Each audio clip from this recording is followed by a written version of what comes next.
Hello YouTube world, Brent here again from My 50. In one of our previous videos we discussed how to wire a Lifan engine just to get it running in a bike that doesn't require lights. In this video what I'm going to do is discuss a more comprehensive harness that will allow you to run lights, indicators, ignition switches and a lot more. So I'll take you through with the knowledge that I have, and like I said, not a pro, learning as I go. So I would love to hear your comments, your feedback and your experiences with regards to how to wire an engine. So let's take a look. Then, like us, if you want to get the bike running on with lights so that you can ride in the evening, and obviously depending on the regulations, if you're riding on the road, what the laws are for your road, you're going to need a different harness. So you can also get these fuller harnesses pretty cheap, and what's quite good about them is they also relatively plug and play with all the components that are on the engine already. So we take the short one off.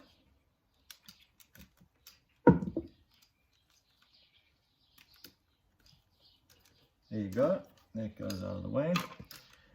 And then we will use this. So this harness, if you guys can see this, works exactly the same way. This will be the front, and we got the two indicators left and right. We've got the brake, front brake, so that it can operate the brake light when you put on the brake light. This is the front headlight bulb. This is for the cluster. Or no, actually this one could be for the cluster.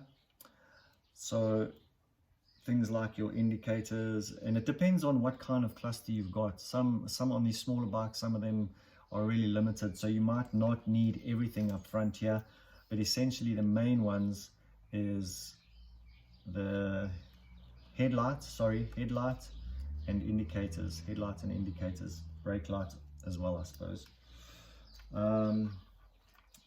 Down towards the middle we got a section of wires here, but on this harness now you'll notice that there is the yellow, there is the blue and white, there's the red and black, and the ground, all the ones that we've used before.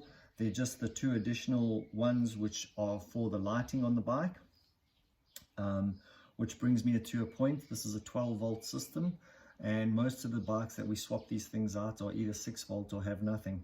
So in order for the voltage on the bike that the engine is producing to be reduced or rectified, you have this thing here which is called a rectifier. So this changes the voltage so that you can operate the lights according to the 12 voltage. And that is also just plug and play. They even have a little plug for that guy. It goes on over there. The CDI, oh here we go, CDI pops in there. Oh, there's actually one more thing. Oh, the other thing you're going to need if you're going to be operating indicators to upgrade to 12 volt is the flasher relay unit. It's also just plug and play, and once again there's a slot for that right over here. That pops in there, and that controls how your indicators flash, or however it goes.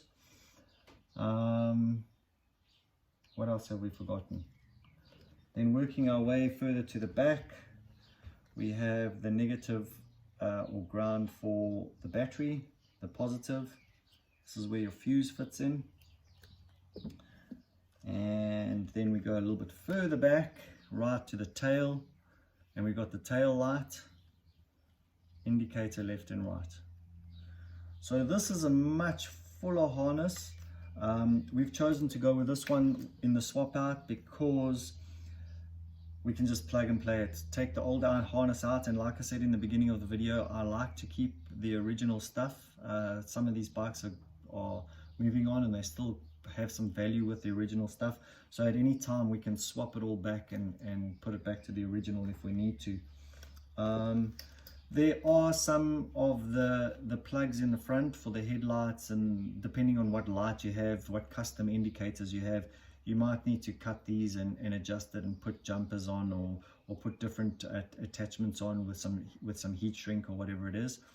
But realistically, there it is. The entire harness, you can either go short with no lights or long with lights. Oh, the other thing, sorry, just before we go, instead of a kill switch now, because we've got the lighting and there's also going to be riding the bike around a little bit more, we're going to need a key. So you can also buy these cheap ignitions, and once again, just plug and play, man. There it is, the ignition switch. I think it's this one. Yep, there's the ignition switch. Now you have an ignition switch. Boom, boom. This whole setup here cost me under $50. So yeah, $50, not too bad. Have fun, guys, and if you like what we do, subscribe. If you got any comments, we'd love to hear from you. We're certainly no pros. I'm certainly not a pro, but just sharing the information. If you've got some information or helpful tips, put it in the thread below and let us know how you go. Cheers.